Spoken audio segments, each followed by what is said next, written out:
और अब बात करते हैं अंबाला की। यहां पर सिक्योरिटी गार्ड की लापरवाही देखने को मिली है। सिक्योरिटी गार्ड से अचानक गोली चल गई और गोली युवक की छाती और कमर में उसके छर्रे लगे। युवक को फिलहाल अस्पताल में भर्ती करवाया गया है। दरअसल अपनी बंदूक की सफाई कर रहा था ये गार्ड, लेकिन उसकी ये बड़ी लापरवाही एक युवक की जान पर बनाई। सिक्योरिटी गार्ड की लापरवाही के चलते आज एक मासूम की जान जाते जाते बची है। हालांकि गनीमत रही कि वो बच गया। गोली के छर्रे उसकी कमर में और छाती में लगे।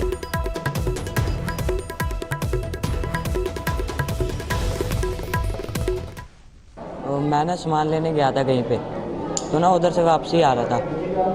गनमैन खड़ा था एक ना आगे, वो रिलोड कर रहा था अपनी नीचे गन रख के। और मैं जा रहा था ना, जब वापसी जा रहा था दुकान पे, तो एकदम से उससे गन चल गई और मेरे आगे यहाँ लग गई। एक यहाँ लगी थी, एक यहाँ लगी थी।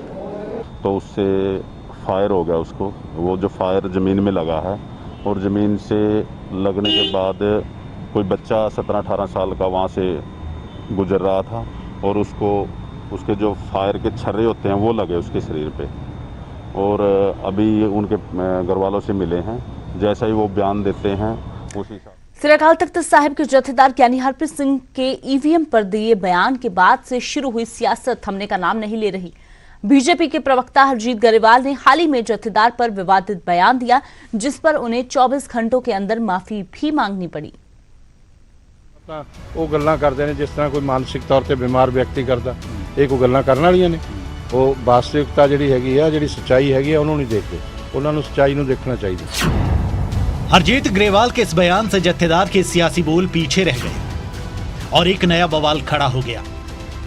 मसला मोदी सरकार पर जत्थेदार के बयान से शुरू हुआ था, मगर देखते ही देखते हरजीत ग्रेवाल के बयान के इर्द गिर्द घूमने लगा। विवाद इस कदर बढ़ा कि ग्रेवाल को 24 घंटे के अंदर ही अपनी बयान पर माफी मांगनी पड़ गई। वो स्लिप ऑफ टंग से वो किया गया, एक जगह एक चैनल ते किया गया, ਤੇ ਉਹਦੇ ਲਈ ਮੈਂ ਜਥੇਦਾਰ ਸਾਹਿਬ ਦਾ ਸਤਿਕਾਰ ਕਰਦੇ ਹਾਂ, ਸ਼੍ਰੀ ਅਕਾਲ ਤਖਤ ਸਾਹਿਬ ਦਾ ਹੀ ਸਤਿਕਾਰ ਕਰਦੇ ਹਾਂ। ਉਹਦੇ ਲਈ मैं माफी चाहना ਉਹਨਾਂ ਤੋਂ। ग्रेवाल के बयान पर सबसे ज्यादा बवाल मचाने वाले अकालियों को ये माफी भी अब नाकाफी लग रही है। ਜਿਹੜੀ ਸਟੇਟਮੈਂਟ ਹਰਜੀਤ ਸਿੰਘ ਗਰੇਵਾਲ ਨੇ ਦਿੱਤੀ ਹੈ, ਮੈਂ ਇਹਨੂੰ ਦੱਸਣਾ ਚਾਹਣਾ ਹੈ ਕਿ ਇਹਦੇ ਸਿੱਟੇ ਇਹਨੂੰ ਭੁਗਤਣੇ ਪੈਣਗੇ। ਇਹਦਾ ਸਖਤੀ ਨਾਲ ਅਸੀਂ ਵਿਰੋਧ ਕਰਾਂਗੇ। माफी के बावजूद भी विरोधियों के तेवर ये हैं, मगर पार्टी के प्रधान अपने नेता के बयान और उससे पैदा विवाद पर कुछ भी बोलने से बच रहे हैं। धार्मिक पद के उत्ते बैठे हुए व्यक्ति के उत्ते मैनूं नहीं लगता कि भारतीय जनता पार्टी के अध्यक्ष के नाते या पार्टी के नाते मैं उन्हां दे उत्ते कोई भी टिप्पणी नहीं करना चाहता। बीजेपी के सूबा प्रधान किसी सीधे सटीक जवाब से बच रहे हैं, जबकि कांग्रेस तो इस पूरे विवाद को एक नए नजरिए से पेश कर रही है। कांग्रेस के सूबा प्रधान को लगता है कि जो काम अकाली खुद नहीं कर पा रहे वो जत्थेदार के जरिए करवा रहे हैं। पर मैं समझदा ते लोग भी समझते हैं कि बीजेपी भी भली भांति समझती है कि जत्थेदार साहब नहीं बोल रहे, तो किसी होर दी बोली बोल रहे। पंथ और पॉलिटिक्स के मेल से तैयार इस विवाद ने महज 24 घंटे के अंदर ही कई पहलू दिखा दिए हैं। शुरुआत में बीजेपी कोशिश तो हमलावर होने की कर रही थी, मगर जल्दबाजी ने बैकफुट पर जाने को मजबूर कर दिया।